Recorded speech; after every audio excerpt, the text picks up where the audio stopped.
Hello to everyone. I haven't made a video for a while. I just thought I'd do this short video here and it's about American Airlines Flight 77.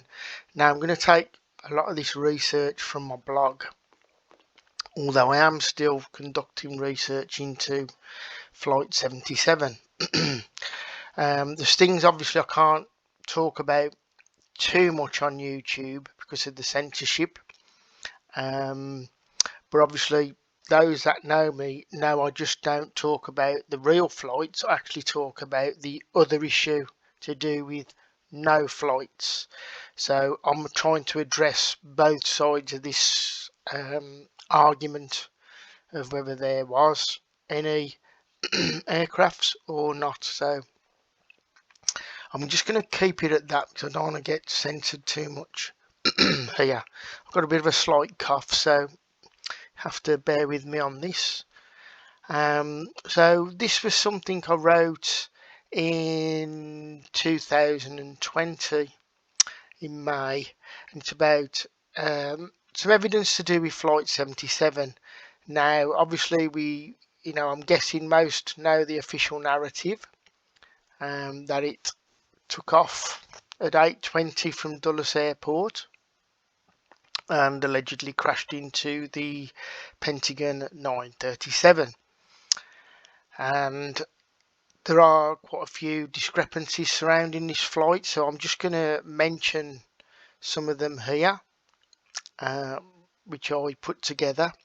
And one of them is the actual departure gate conflicts and the data surrounding that, which is very how can I put this, it's very conflicting data, as you're going to find out.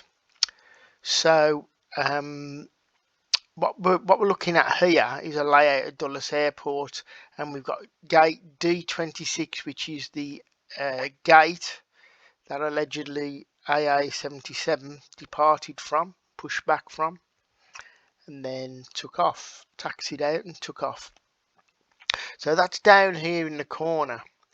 Now there was some flight data to do with this recorder file that was provided by the NTSB.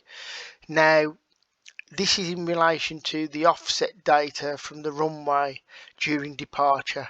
Now this contained quite a few navigational errors associated with the device involved, which is actually called the inertial navigation system, the INS. Now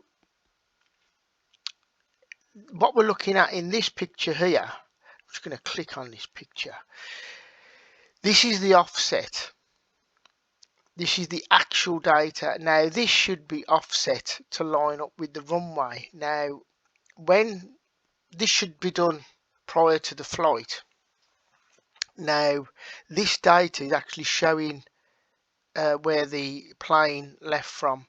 Now if you do offset this data, it does not line up with the gate D26 from where the plane took off from. So I'm just going to get rid of that and click on the next one. So just to show what this all means, so we have the green overnight parking data, red equals the engine start after push back, so that's there. Yellow is forward movement to taxis, that's when it taxis out to the runway. And the red M3 is lift off, so that's take off roll. So just to let people familiarize themselves with that there. So what we're looking at now is this is the offset data. So now this has been offset to line up with the runway, which should make logical sense when you offset the data and the latitude and longitude. So but when you do this, it actually shows that the positional data is not level where it should be, or in the location of gate D26, so which is, should be on the corner here. It's actually showing it on the opposite side of the concourse of Dulles Airport. Seems situated around gate 21 or 19. So this is quite an odd discrepancy with the data, which causes a little bit of concern. I'll just give you this close up so you can see where I'm talking about with the gate. So it's actually between the two gates. So give or take, you know, I mean, this stuff is accurate, or should be accurate. You've actually got the plane stationed at D21 or D19, which is, it's not really anywhere near D26, which is really odd. So this is what we're wrestling with now. This is a discovery I made, and it was regarding passengers who were getting a flight, the AA77 flight. Now this photograph here was actually taken of them boarding at gate D26. Now I've got no reason to disbelieve that this photo isn't genuine because of the story behind it and what I've looked into and researched about this. Well, there's a set of photographs which I'm going to come on to, but this one in particular, and it does show several people. So we got C, E, F and H, who were in particular because they were part of a student group taking some students who won a competition for National Geographic Channel on an eco trip. So these were the actual teachers who were leading, and here's the one little lad in particular, which I've listed all these, and these A, B and D and G are other passengers who I have identified who allegedly was on the flight. Now I have tried to check this out, that this is at gate 26, D26, by checking out the scenery behind, which seems to marry up, and it seems to be the only place that is familiar in the airport which I've gone through with other photographs, which hopefully I've put into this article. Now I have named the passengers here, I've actually identified them. So this is the analysis I've done here, showing where the gate is. So gate D26 is actually shown here, and it's got this walkway up because it's near the end of the concourse. It goes up to another level, and as far as I've been through as many photographs of the airport, this seems to be the only gate that has this walkway up to the next level, which is consistent with this photograph. And there's some areas that are consistent, like this fire extinguisher area there. We've got the post, which is over here, and we've got this walkway here, and I've identified them. They're quite familiar, and obviously this area here, which matches up over there. This is an older photo, so the colouring's a little bit more the same before things change. This is a more modern photo, and it looks like, I think they put this new area down here, some type of trunking wiring behind that, or piping.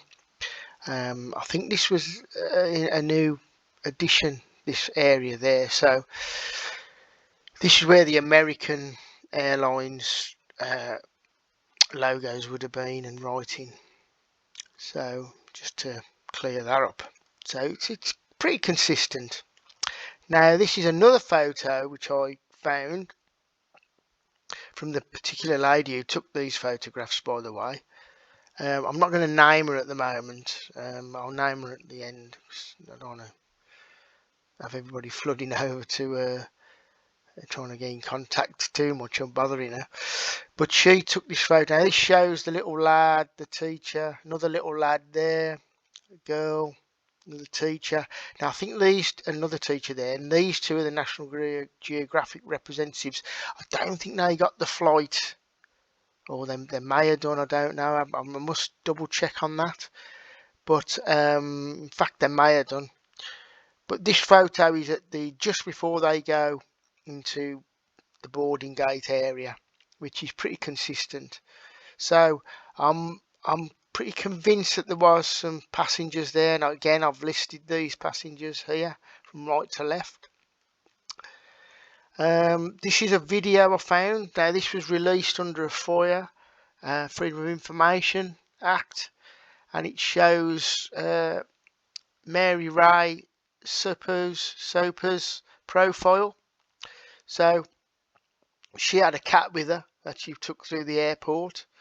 Fortunately, there's no date and time stamp on this. So, but from what I've found out about witnesses who dropped her off for the flight, it was on 9/11. So, although we can't accurately pinpoint the exact time of this, it's still another piece of evidence to contend with. Now, I'm going to move on swiftly because this is where some more conflicting official data really trips this narrative up, what we've been given. Now, this is the Bureau of Transportation Statistics, the BTS as we refer it to. Now, Jeff Hill actually rang up about this data and Flight 11's data to do with this because according to the BTS, this flight never left the ground. It appears from what Jeff Hill's phone call that the flight would have been cancelled to have this data of the zeros all in it. So, so Flight 77 was due out for 8:10. Actually, apparently it took off at 8:20, but according to this data, which is very, very precise data because it's collected, because it's actually collected for the actual on time and you know, the diversions and lateness statistics. So it's pretty comprehensive type of data. Now it's saying that this flight never took off. Now Gerard Holmgren come across this, and I think it was in about 2003.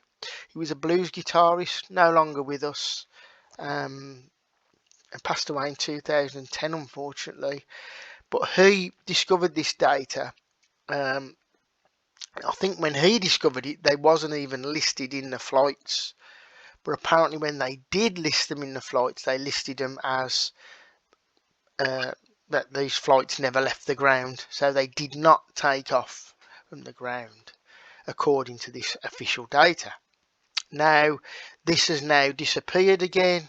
When you try and look for it recently, this data has disappeared. The flights are not listed. I also know that they listed the official times into them a few years ago, and then it got took back out again. So we've had a bit of a flip-flopping going on with this data. So, so this has led to the suspicion that this flight never took off at all. Okay, so what are we looking at here? So we're looking at more official data.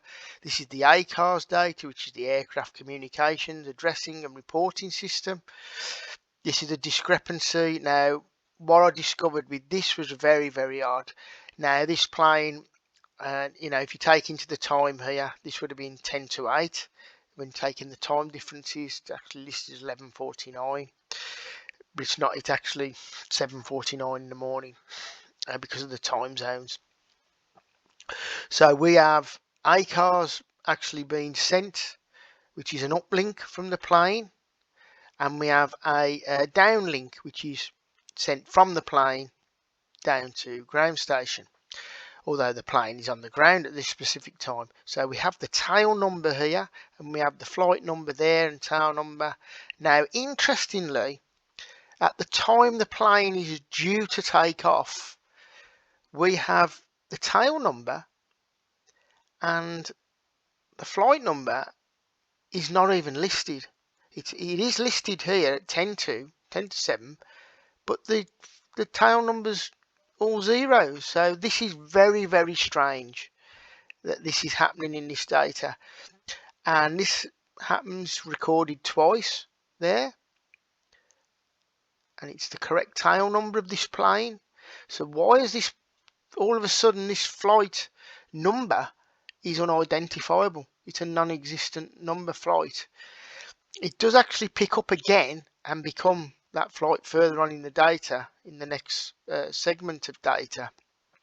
But this is very, very strange, and this is 10 minutes before it's meant to take off, or allegedly take off. Now the actual tail number is listed. However, interestingly, on the BTS data, the tail number is unknown. That this plane did not have a tail number here, so, but this is the official tail number for Flight 77, which we were told, the official narrative. Now,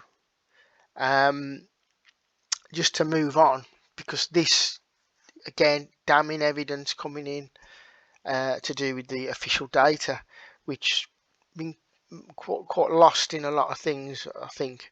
Now, we're told that if indeed Flight 77 did take off, perhaps it took off from another gate. I don't know, but according to the official communication ground recordings, you can hear that flight allegedly took off at 8:20. Now let's just surmise it did from the gate.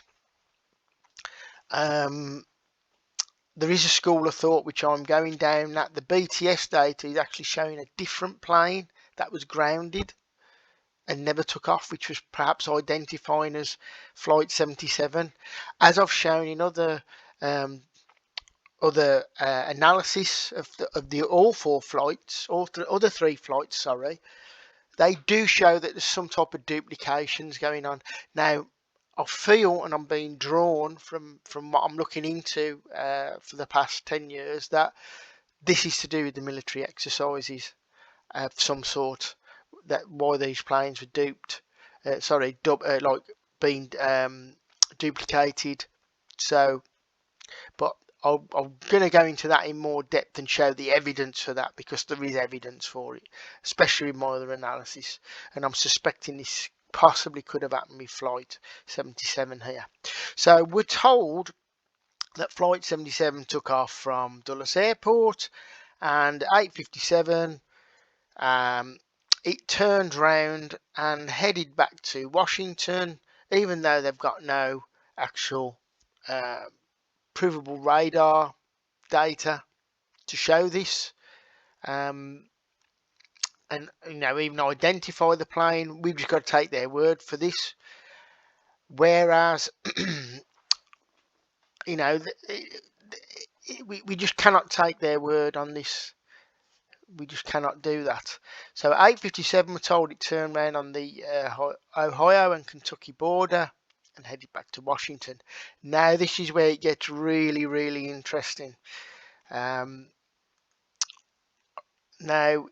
what we're looking at here is this Freedom of Information request to the FAA in 2007, and they made available some data in their response on the 12th of September 2008, and in the batch of files that were released by the FAA, it included some radar tracking data for each of the four airplanes. Now, in particular, we're looking at this DCC-1739 radar track data for American 77. It's a PDF, as it has all the lat and longitude positional data in it that was picked up by the radar. Now, the interesting thing about this and what it reveals, that Flight 77 did not make a U-turn on the border of Kentucky and Ohio.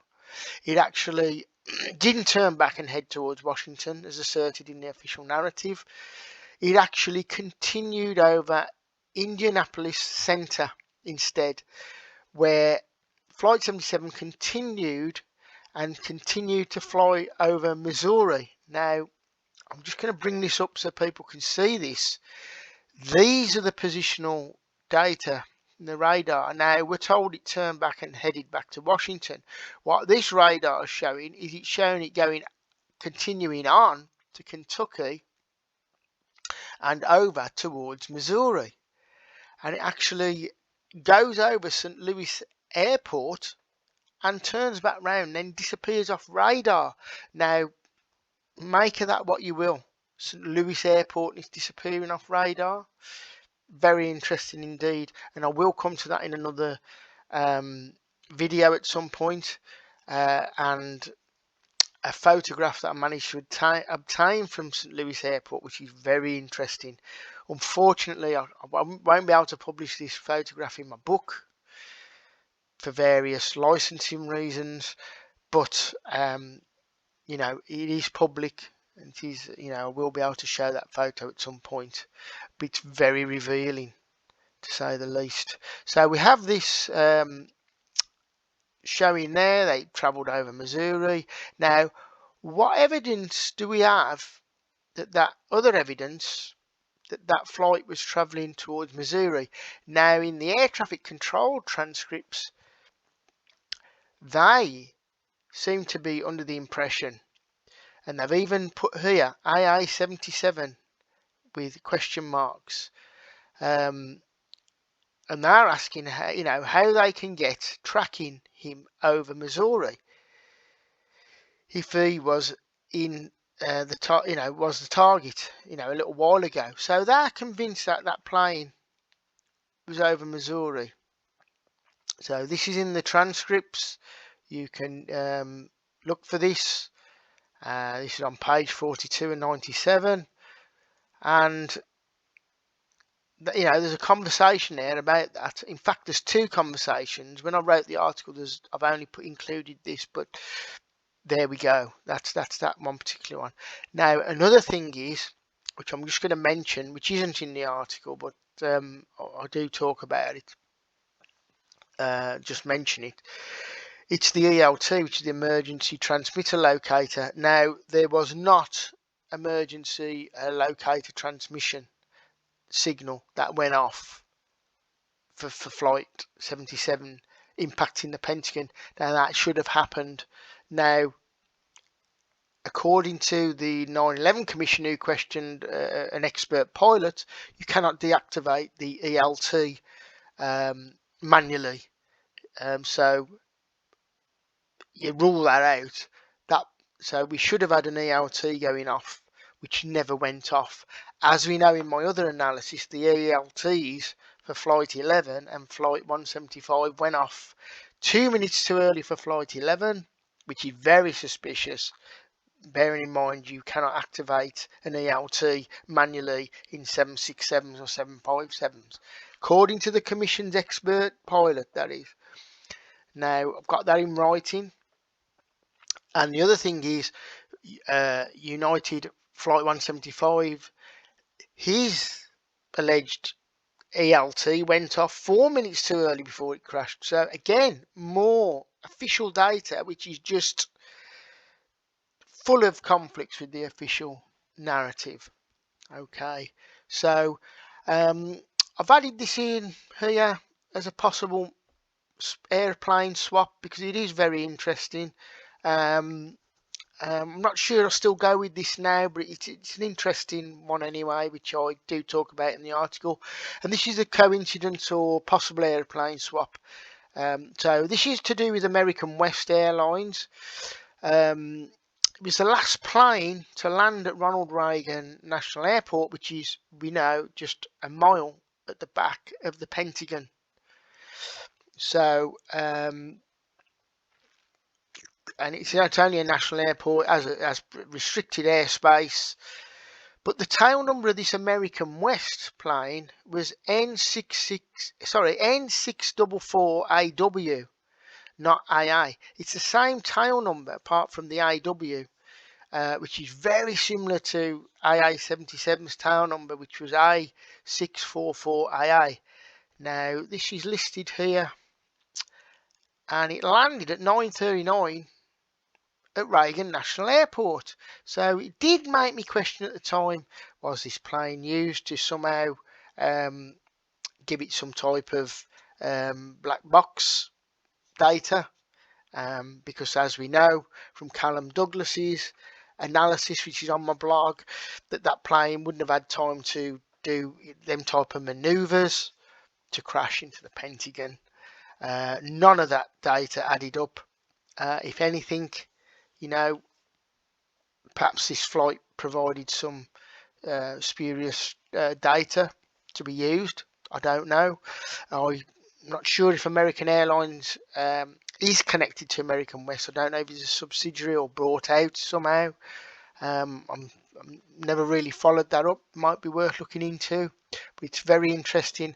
I have got evidence of American West Airlines at Cleveland Airport with a duplicate flight taking off, and both flights land at two different places, which ties in with a lot of things I've been looking into. As I said, with duplicate flights for the 4 flights on 9/11.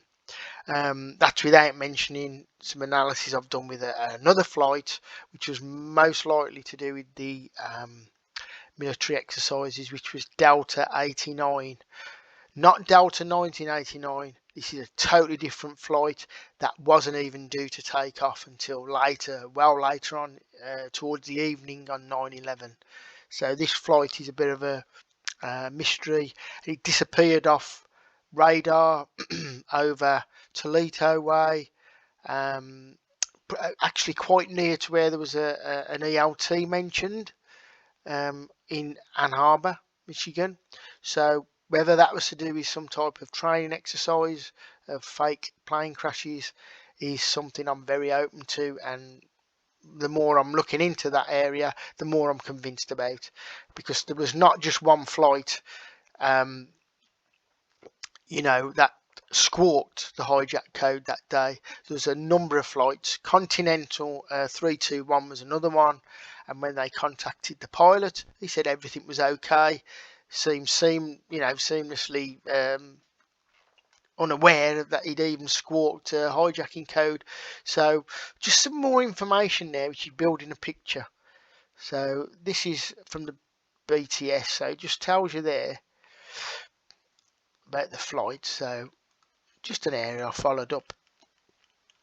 Now this is a picture showing where Reagan National Airport is, the back of the Pentagon. This would have been the impact zone, flight 77, although it would have been perhaps coming in from that direction, but nevertheless Reagan National Airport's there. Now this airport closed down for 23 days, the only airport in the US that closed that amount of time, and they even doubted it may ever open again. So very interesting. Did they have some planes there that they needed to do something with? Who knows? Just again another area, a bit of speculation there. Very suspicious that that airport closed down for 23 days. Again, the American West flight, was this, it was taking off from here. So did it, and it was destination was Reagan National Airport, which is there. So it's, it's quite close to that. So make of this what you will, because the ACARS data for flight 77 briefly listed, which was very strange, was N644 AAW. Now, again, this is very, very strange.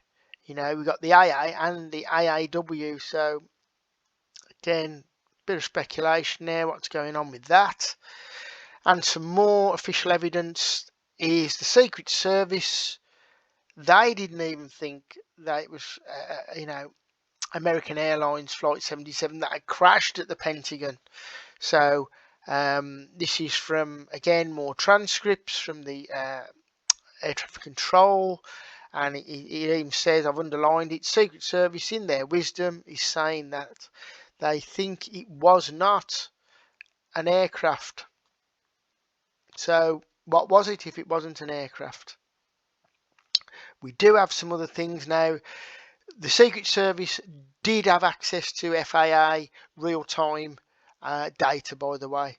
That's something else which is not quite well known. And we also know that the Secret Service on 9/11 at 9:46 rang emergency services, informing them that there had been a plane crash at the White House at 9:46, and a emergency services ladder crew were sent out, but they also sent a structural support group as well, force out to the White House, which was again all very strange.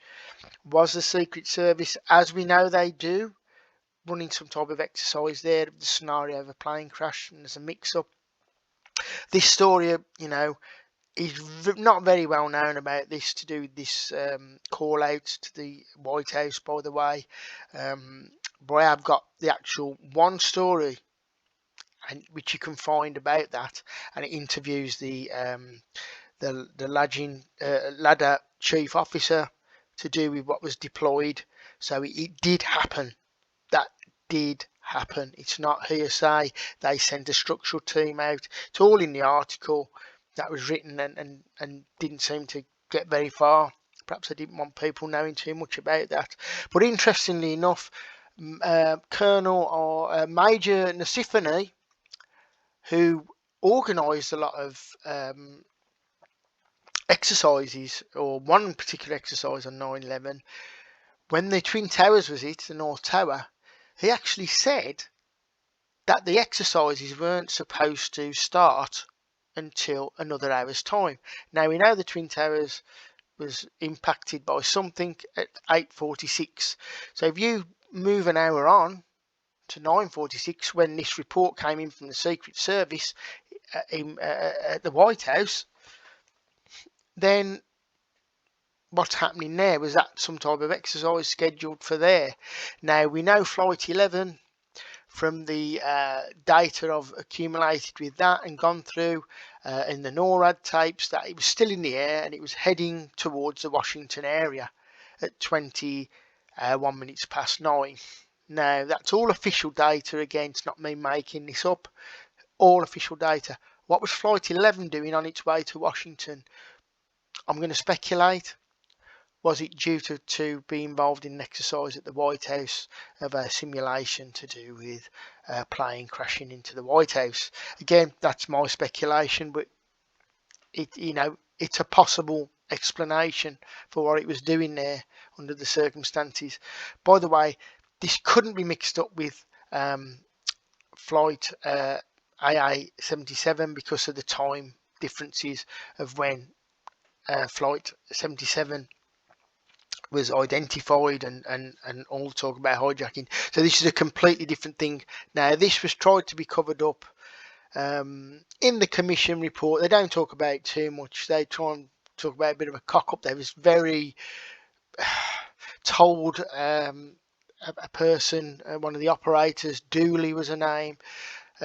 She wasn't comfortable out talking about how this flight 11 information come about. So again, I've got the document with that. So very interesting indeed what's going on there. Now, that was that article, and just to finish it off here, the lady who actually took the 2 photos at Dulles Airport of the passengers actually took this photo here of flight 77 at gate D26. So I have checked, and this is gate D26. I've got other photographs to prove this is gate D26. Now, did this plane take off? Who knows? But you can read all about this here at this article that I published in 2nd of May 2023. Again, she took the 2 photographs, and again, I've had the emergence of another photograph of Nicole Miller at Newark Airport, who boarded flight 93. Now, again, I've done extensive analysis on the background of this. This does seem to be at the gate in Newark Airport, and I have tracked down the source for this. This was photograph was published by her aunt. I have left that anonymous for now because I didn't, I have sourced it, and there's some other people, friends of Nicole Miller, who shared that photograph as well, which again, I've got no reason to disbelieve that this is a fake photograph. And I do believe passengers actually died. I know there's a school of thought that they were all victims. I have looked into the Social Security Death Index. I wrote an article about that a few years ago. I'm not sure it's still on my blog, but I still have it, which I'm probably going to use in my book. Again, very suspicious, and perhaps there's just maybe some victims, simulated victims, in with some actual real victims. So I'm open to that possibility as well. But these photographs do seem to be real, and I'm actually seeing other photographs of Nicole Miller actually during her visit to New York and Newark, which suggests that she was actually on a trip. So this video is a lot longer than I expected it to be, so I hope this is informative. If you want to go over to my blog, get over there and read up some more on some of these articles. Also, just to add, I am on BitChute here. I've got 318 subscribers now. I upload archived bits of footage and news footage as well at this channel, which is supports my blog. I've got Jeff Hill's phone calls. I can't put everything onto this YouTube channel, unfortunately. Especially my interviews I've done with Unite Planet. Them were just took instantly down off YouTube. Multiple strikes there. And some Chris Hampton interviews. So all my interviews are on here. But if you want to go straight to my interviews, I've listed most of them on this Odyssey channel as well. So make your way through them. So I'm going to love and leave you all. Any comments are welcome. Try and keep them constructive. I've had to with another YouTube channel I've got called the Enlightened Times podcast, which I do. I've had a few trolls, so I've had to monitor the comment section on that. So, but I generally know the people who interact with me on here, and I appreciate those interactions.